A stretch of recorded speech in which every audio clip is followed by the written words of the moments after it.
is what I'm going to call the syrup sermon. Now, I know others talk about when you give something extra, they call it gravy, right? You know the phrase, this is just gravy. It's the extra that makes it all taste good. But I don't like gravy.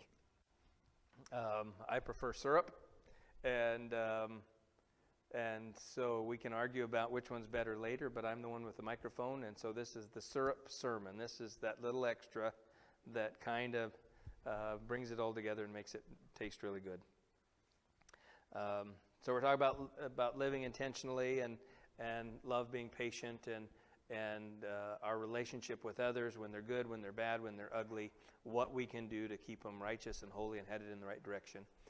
Jesus said to his disciples in Matthew chapter 18, Peter is talking, and Peter asks him, I didn't write down the verse. Matthew chapter 18, it's somewhere in there, 28 and 29 maybe. Peter asks Jesus, how many times should I forgive my brother when he offends me? 7 times? And Peter was very deliberate and intentional with that answer, or with that question and that answering himself there. 7 is, if you know anything about biblical numerology, 7 is the perfect number. Begins with Genesis and to where Jesus or God takes 6 days to create everything, the heavens and the earth and all that's in them, and the 7th day he rested. And so our week worldwide, 7 days, the 7-day week comes from that first chapter of Genesis, and it represents the period or the number of completion. And so throughout Scripture, when they marched around Jericho, it was for 7 days, and on the 7th day it was 7 times. I think the priest carried 7 trumpets and gave him a loud blast. When Naaman dipped in the river to cleanse himself of leprosy, it was 7 times. And so 7 represents this idea of being complete or being perfect. And so Peter's question is like the teacher's pet trying to get to the front of the class, trying to be the star by asking the deep question, but then answering it with the right answer before the teacher is even able to give the answer. And so Peter says, how many times must I forgive my brother when he sins against me? 7 times? It's like almost patting himself on the back. And Jesus responds with that famous response, no, I tell you, 70 times 7. Some translations say 77, others say 70 times 7. But the idea is to forgive not only what you think is perfect, but then more. And not just more, but more multiplied by 10. Not just perfection, but perfection times 10. And perfection times 10. It's the idea of taking it further than you think is complete, further than you think is perfect, and giving longevity to it. And so I've often shared that with people when they talk, like you were saying, it's easy to forgive, it's hard to forget. And so what I've shared with people, that Jesus was not only saying there might be 490 offenses if we keep score. Paul tells us not to keep score, but so we're not to keep the tally and at 491 say, all right, buddy, you got it. No. There might be an offense on Monday, and so we forgive. We remember love is patient, and so we forgive. And so then all of a sudden there's an offense on Tuesday, and so we remember love is patient, and so we forgive.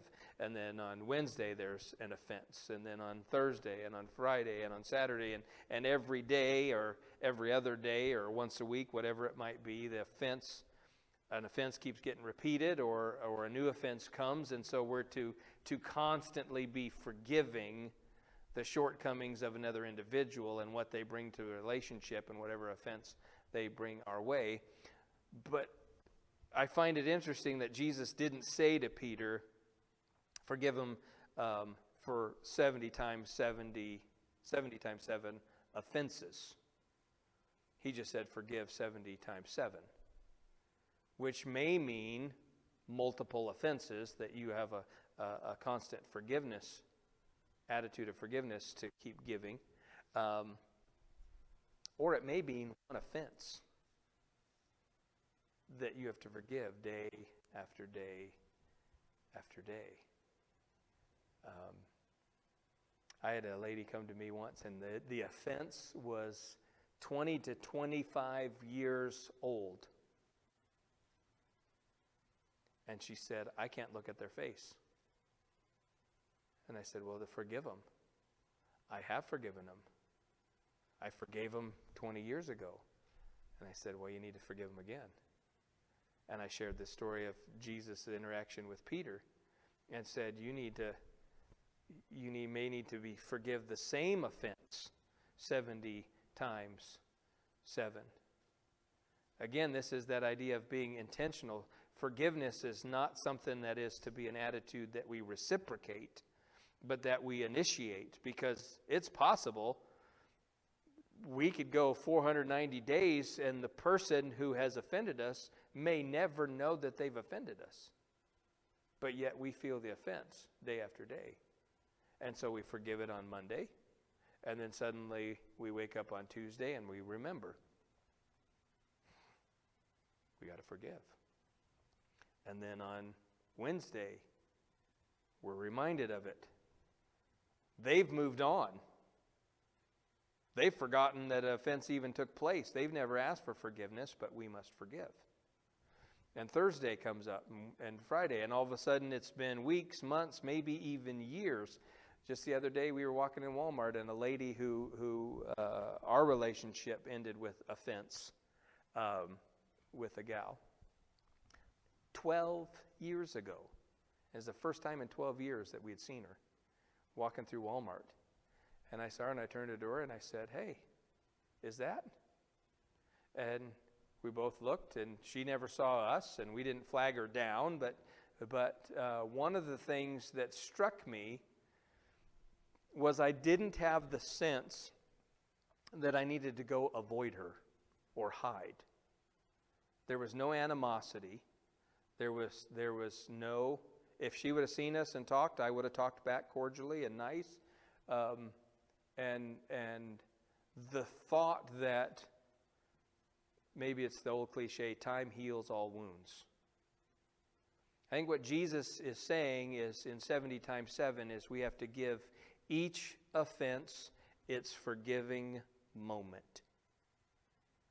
And we must also give forgiveness time.